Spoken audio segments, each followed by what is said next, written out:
हरे कृष्णा। मैं आज आपको धनतेरस की विधि और कथा सुना रही हूँ। कार्तिक में शरद पूर्णिमा के बाद आने वाली तेरस को धनतेरस कहा जाता है। कहते हैं कि इस दिन समुद्र मंथन के धन्वंतरी वेद अमृत का कलश लेकर निकले थे। इसी दिन से लेकर राम के दिन तक अपने घर में से कोई किसी को पैसा नहीं देता है और इसी दिन नए बर्तन व चांदी की कोई वस्तु खरीदना शुभ होता है।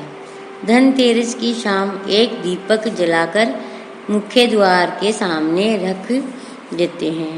दीप जलाने से पहले दीपक में मूंग के कुछ दाने, कुछ फूल, एक छोटी सी ईल और एक छेद की हुई कौड़ी डाल देते हैं। सवेरे दीपक में से कौड़ी निकालकर घर में या केस बक्स में रख लेते हैं। इस दिन सवा घड़ी दिन चढ़ते समय अपने घर के दरवाजे पर दोनों ओर सिंदूर से निमित्त यंत्र लिखना शुभ होता है। और धनतेरस की कहानी इस प्रकार है। एक बार विष्णु भगवान मर्त्युलोक के भ्रमण हेतु जाने लगे तो लक्ष्मी जी भी साथ चलने की जिद करने लगी। विष्णु भगवान ने कहा, मुझे सृष्टि के पालन हेतु जाना है, आप क्या करोगी? साथ चलकर व्यर्थ ही मुझे परेशान करोगी। लक्ष्मी जी ने नहीं मानी और साथ चल दिए। कुछ देर बाद विष्णु भगवान ने कहा, किसी काम से मैं दक्षिणी दिशा की ओर जा रहा हूँ, तुम यहीं ठहरो और उधर मत देखना। विष्णु भगवान चले गए तो समय व्यतीत करने के लिए लक्ष्मी जी एक सरसों के खेत में से फूल तोड़कर श्रृंगार किया और ईख के खेत से ईख को तोड़कर चूसने लगी। तभी विष्णु भगवान लौटकर आ गए और उन्होंने ईख चूसते देखकर क्रोधित होकर बोले, बिना पूछे ईख तोड़कर खा लेने के कारण तुम इस किसान की 13 वर्ष तक सेवा करो। ऐसा कहकर विष्णु भगवान ने क्षीर सागर में विश्राम करने हेतु चले गए। लक्ष्मी जी किसान के घर चली गई। किसान का घर धन्य धान से पूर्ण कर दिया और 12 वर्ष पश्चात विष्णु भगवान के साथ लक्ष्मी जी जाने लगी तो किसान ने जाने नहीं दिया।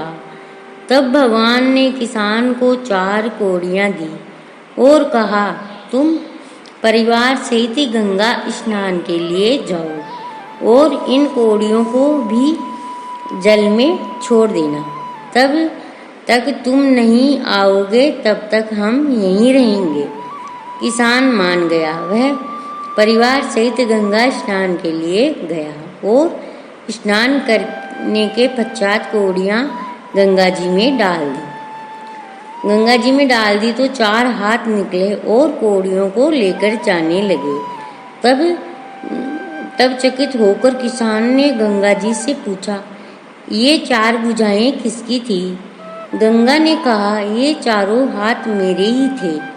तुम्हें ये कौड़ियाँ किसने दी? और किसान ने कहा, मेरे घर पधारे एक महापुरुष ने ये कौड़ियाँ दी है। तब गंगा ने कहा, वे महापुरुष विष्णु भगवान है और वह तुम्हारे घर जो स्त्री है वह लक्ष्मी जी है। तुम लक्ष्मी जी को जाने मत देना, नहीं तो फिर तुम निर्धन हो जाओगे। तब किसान घर जाकर माता लक्ष्मी से बोला, मैं आपको नहीं जाने दूंगा। तब विष्णु भगवान ने किसान से कहा, तुम्हारे सरसों के खेत से फूल व ईख के खेत से ईख बिना पूछे तोड़ लेने के कारण क्रोधित होकर मैंने इन्हें श्राप दिया था। इसी कारण ये 12 वर्ष तक तुम्हारे घर की रही है। अब इन्हें जाना होगा, क्योंकि लक्ष्मी स्थिर नहीं रहती। लक्ष्मी जी चंचला कही जाती है। वह बड़े बड़े राजा महाराजा भी इन्हें रोक नहीं पाए। तब किसान ने फिर भी हट नहीं छोड़ा।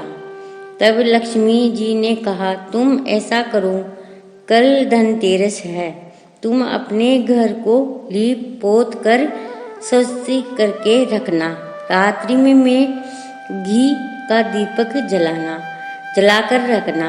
तब मैं तुम्हारे घर आऊंगी और उसी समय तुम मेरी पूजा करना। मैं आऊंगी किंतु तुम्हें दिखाई नहीं दूंगी। किसान ने लक्ष्मी जी की बात मान ली और उन्होंने कहे अनुसार पूजन किया तो उनका घर धन धान से भर गया। हे लक्ष्मी माता, जिस उनका घर धन धान से भरा, जैसा कहानी कहने वाले को और कहानी सुनने वाले को और हुंकारा देने वाले को सबके धन्य दान से घर भरना। बोल लक्ष्मी माता की जय।